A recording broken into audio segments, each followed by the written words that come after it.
Good morning, everyone. Those of you who are standing and enjoying talking with one another, I am sorry to cut that short, but invite you to take your seats. My name is Idit Klein. I'm the president and CEO of Keshet, and I am proud to share that I have been a part of SRE from the very beginning 5 years ago. When Lisa Eisen called me and invited me to co-chair the advisory board of this new venture together with Sheila Katz, of course, my answer was yes. My answer was yes because as the leader of an organization that seeks full LGBTQ equality in Jewish life, which means seeking full dignity and belonging for LGBTQ Jews within Jewish communities, and seeing our Jewish communities fight for our rights in the broader world. As the leader of that organization, I needed to be a part of this effort. I needed to be a part of this effort that is about safety, respect, and equity, that is about making dignity a norm, a basic expectation in every Jewish community. It also helped me to say yes, to know that Lisa Eisen would be right by my side the whole time. And although I had no idea that Sheila Katz would become a dear friend and my forever partner in justice work, I had a sense that she was the right partner for me in this effort. So I am proud to have been a leader in SRE from the start, and I'm proud today to introduce our next speaker, Rahel Bayar. Rahel is a former sex crimes and child abuse prosecutor and the former managing director of the Sexual Misconduct Consulting and Investigations Division of a global investigative company. Rahel is a sought-after keynote speaker, trainer, workshop facilitator, and consultant. Rahel is trusted by companies, K-12 schools, camps, and organizations across the country to deliver inspiring abuse and harassment prevention training. And she inspires those she meets to work collaboratively to help each organization work to create a safe space for all. She has made vital contributions to our work in this sector, and I'm honored today to introduce her. Thank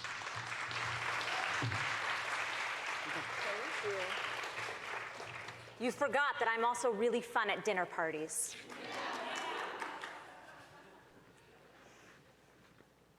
I'm 5'2", with red hair, wearing a navy suit. On a good day, I may look 5'4". And for those of you who can't see me, I wanted you to know who you are speaking to. Many, many years ago, I had what I like to call a terrible, horrible, no good, very bad day.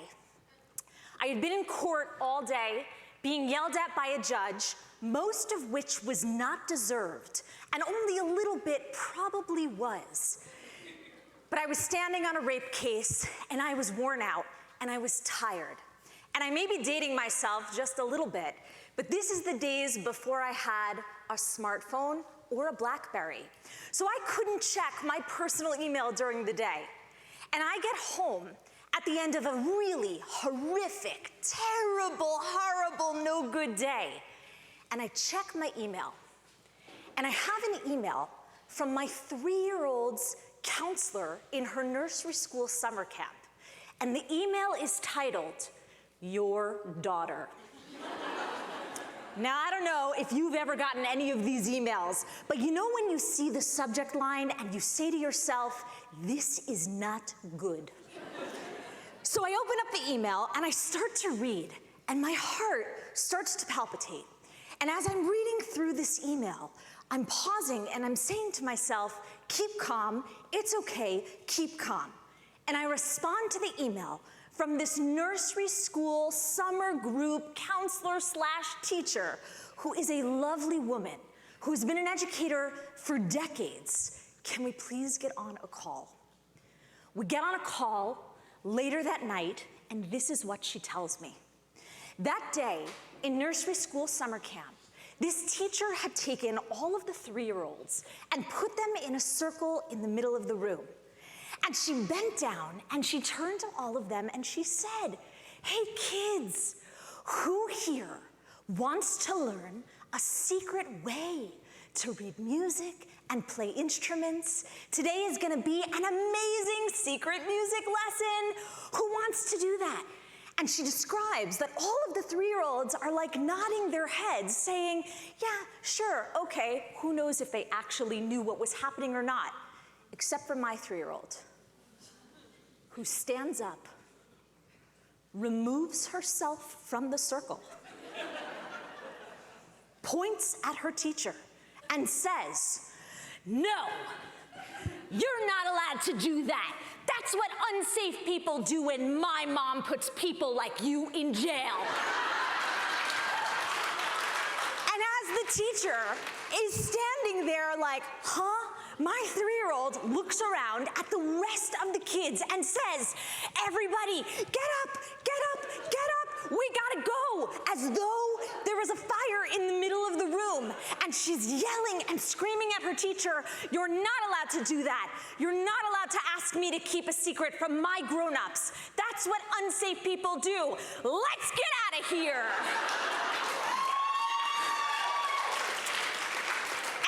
As she corrals all of these 3-year-olds into the hallway, and the teacher is standing there like, huh? She looks at my 3-year-old and she says, hey, it's okay. You don't need to keep this a secret. You can tell your grown-ups. Just sit down. And my 3-year-old looks at her, and she may not have red hair, but she acts like a redhead all the time. And she looks at her teacher and she says, my mom said you might see something like that. And then she looks at her again and she says, you used the wrong word. And at this point, her teacher is like, huh? And my 3-year-old looks at her and says, the word you should have used was surprise. Because a surprise has an ending, and a secret doesn't. And we don't keep secrets from our grown-ups.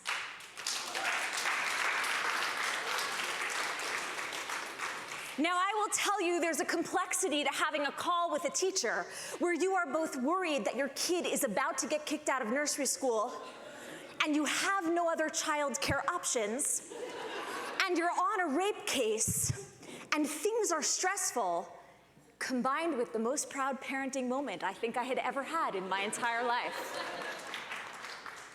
But here's what's so unique about this. I never taught her to do that. I never taught her to yell or to fight back or to push back or to scream.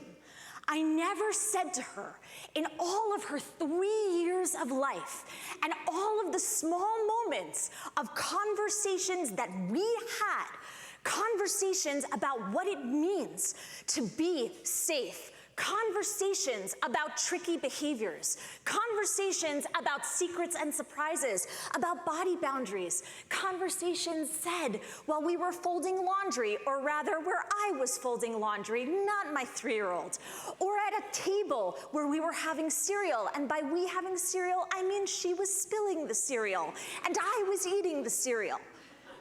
I never once said to her, push back, yell, speak up, say no, corral the masses, and get them out into the hallway. Because at the age of 3, that wasn't a part of the abuse prevention conversations that we have. The reason why I never had that conversation with her is because what we know about teaching people what it means to speak up, what it means to push back, what it means to say no, is that when you are talking with children and adults, if you teach them that, if you tell them that that is the only way, that they have to use their voice to get louder and to make change, what happens if they don't? What happens if they can't? What happens if they freeze? What happens if in that moment I had turned to a child and told her what to do and she hadn't been able to do it? Would she have ever come to me and told me what had happened? Or would the shame and the embarrassment and the inability to realize that they didn't follow the directions that were given to them all of a sudden meant that they couldn't speak up anymore. And what is so fascinating about the small moments of conversations that I had, what is so fascinating about how she chose to interpret all of the little different moments of abuse prevention that we had implemented, is that she chose to interpret it in a way that felt good for her in the moment.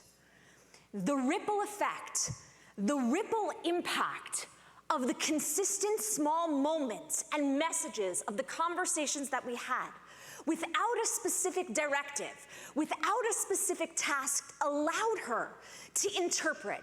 It allowed her to internalize. It allowed her to find her voice and decide how it is that she wanted to act and what felt safe for her.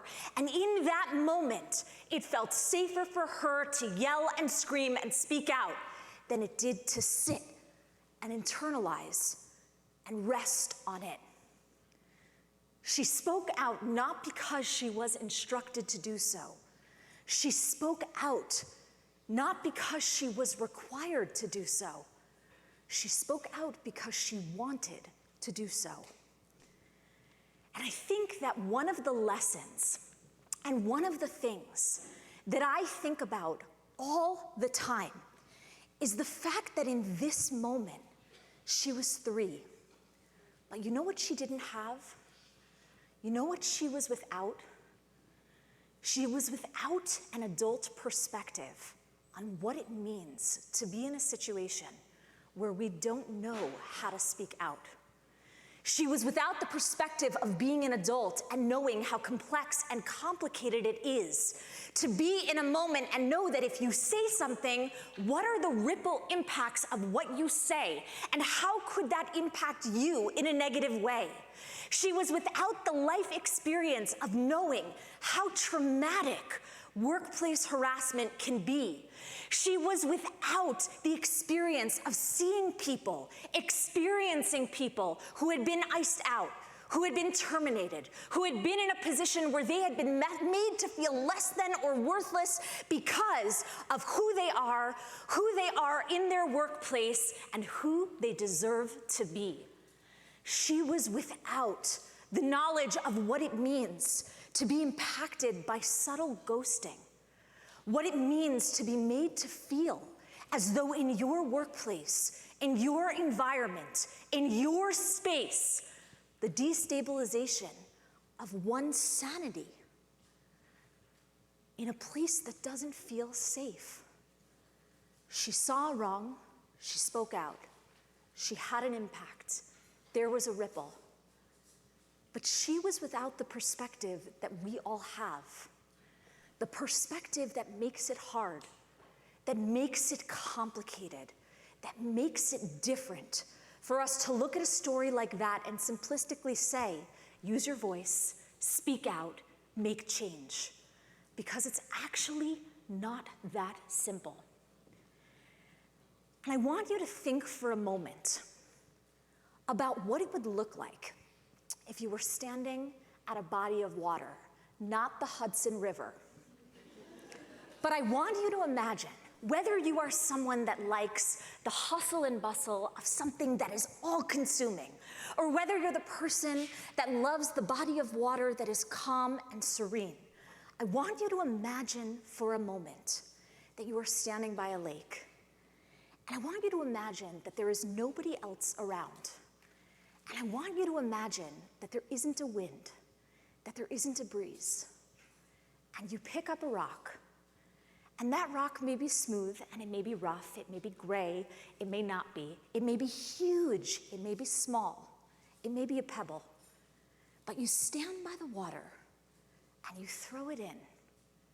And you know, and I know, that the impact of that pebble or that boulder will create a ripple through that entire body of water.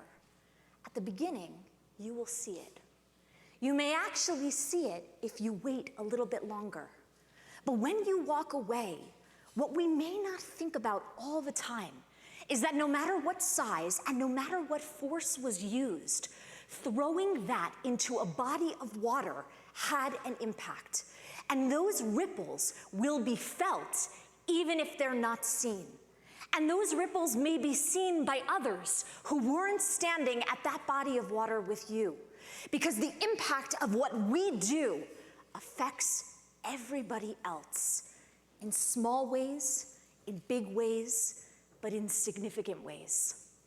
And what we know about our workplaces is that the ripple effect works both ways. It's not just about the positive impact that we can have when we are in a position where we speak up, say something, do something, and make change. What we also know is that there is a complexity because toxicity that is in a workplace doesn't just disappear overnight. You can't just immediately speak out and make it go away because toxicity and safety and respect, equity and empathy is not just about those big moments, it's also about the small ones. And you can't just eradicate something and shift something overnight. And so when we think about the impact of the words and the actions that we use for good, and we think of the impact of what it would look like when we try to shift a space that may not feel so safe or so good, the impact of every single one of us, no matter who we are, truly matters. No matter whether we choose to use our voices loudly or small or softly. And when we think about the significance of this, when we think about change, I want to let you in on my personal philosophy about change in the workplace. The power of change rests in the small moments in time where change can anchor itself and reach those where they are, in the way that they are, and in the way that we are. And why is that necessary? Why is it important to think about change being anchored? Why is it important to think about reaching people where they are, in the way that they are, and in the way that we are? Because we are unique, because we are different, because each of us have life experiences and stories and moments that have changed us for forever. And we bring those life experiences into our workplaces, into what it means to truly create an environment where things feel that they are safe. And as we think about the impact of a statement like this, as we think about the impact of what those ripples are, and how each unique individual has the ability to impact change, no matter who they are, no matter what their personality type, I am always brought back to the question of why. Why is it important to talk about our uniqueness? Why is it important to understand I have my story and you have yours? Why is it important for us to be able to meet people where they are, in the way that they are, and in what they need? I do a lot of anti-harassment and abuse prevention workshops and training. And I think that one of the things that I've seen over the course of the many years of doing this is how some workplaces are awesome. And then there are hedge funds.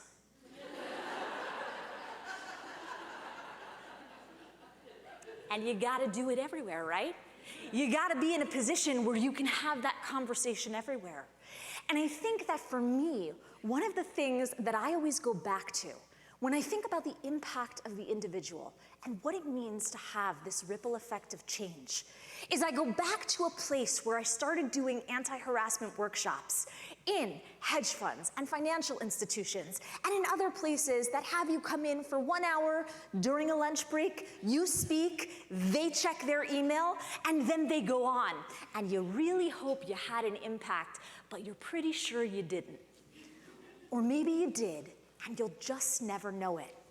But for all of us here who have done anti-harassment work, who have talked about being an upstander and being a bystander and what it means to intervene, many of us have learned about what we call the 3 Ds. The idea that when you are intervening, everybody's personality may actually be very different.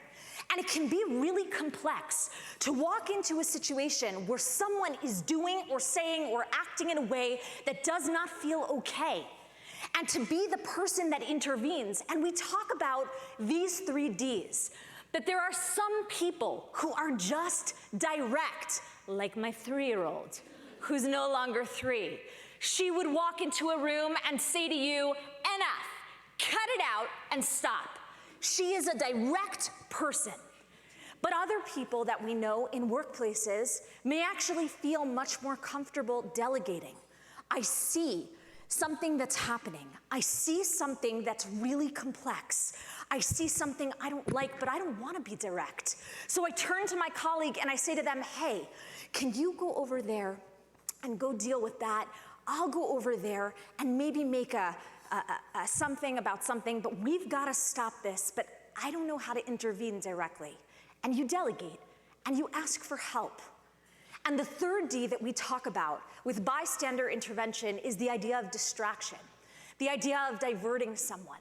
The type of person that might walk into a room and be like, "Hey, pizza's on the 10th floor. Anybody want?" And all of a sudden, the situation at hand totally stops because everyone wants pizza on the 10th floor. And when we think about what it means to acknowledge that different personality types are able to intervene in moments that are not safe in different ways, what these don't account for is the person that can't do any, because it's not who they are. And that doesn't mean they don't want a safe space. And that doesn't mean they don't want to use their voice. But what type of person are they? And how do we give them the tools where they are? There is a very famous Canadian astronaut named, I don't know if any of you can see this, Colonel Chris Hadfield, who was the commander of the International Space Station for a number of years. And in his book, and if you haven't read it, really highly recommend summer reading, maybe not the beach, but definitely summer reading. He talks about the social impact and dynamics of bringing people who are astronauts to the International Space Station, where there are already astronauts that have been docked there for 8 months or longer. And he talks about what it means to be a commander in a space where he's bringing some of the most highly intelligent, very, very, very smart, literally rocket scientists into a dynamic where for 8 months there are already astronauts that have been navigating the complexity of being in space, something that I do not know anything about. And he talks about how to navigate those social dynamics, how to ensure that when those astronauts walk into that space, that they're not devaluing what has been done, that they're not serving as people who are trying to help and actually detract. And he talks about the 3 different personality types and the 3 different things that he thinks about with high achievers in social dynamics. There are people who walk into a situation and they are a -1. They are the people, they are someone whose presence detracts from the positive, creative energy in the room. And he talks about a +1, the type of person whose presence clearly adds to the positive, creative energy in the room. And then he talks about a zero. Someone who on the surface doesn't stick out as either a -1 or a +1, but who understands the role that they play, the learning path in front of them, and what they do and do not know, and thoughtfully approaches their social environment with curiosity and respect and empathy, being aware of how their presence may affect those around them, being aware that by acknowledging their empathy and respect and ability to be and to see and to listen and then to do automatically makes them someone who becomes a +1. And when we think about his philosophy, and we think about the fact that they were dealing with life and death situations, and we think about the fact that we may not be rocket scientists, and we may not be dealing with life and death in a matter of a moment, I would argue that what we're doing is harder. Because what we're doing is trying to change the way that things have been. We are trying to make a ripple, big and small and different. And we are trying to do it in an effective and impactful and change-making manner. And the truth is that each of us in our own unique ways, each of us who are deeply rooted and have deep roots in the organizations that we are in, each of us with our own stories and our own shared experiences can choose whether we want to walk into a space with loudness or whether we want to walk into space with softness. We can still make an impactful difference no matter who we are, because the pebbles that we drop have a ripple to people that we don't even know will be impacted by our words and our actions.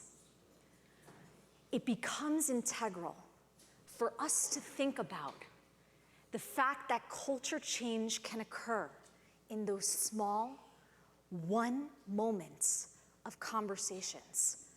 That's what we call the ripple effect. If we hone our awareness of others, if we learn and we choose how to use our individual voices, if we recognize that not all of us fall neatly into a box of how to be an upstander and how to intervene and how to make change, if we recognize that some of us may yell and some of us may stomp and some of us may speak and some of us may listen, each of us have the ability to make impactful change. And that is something that I do not take for granted. Thank you so much.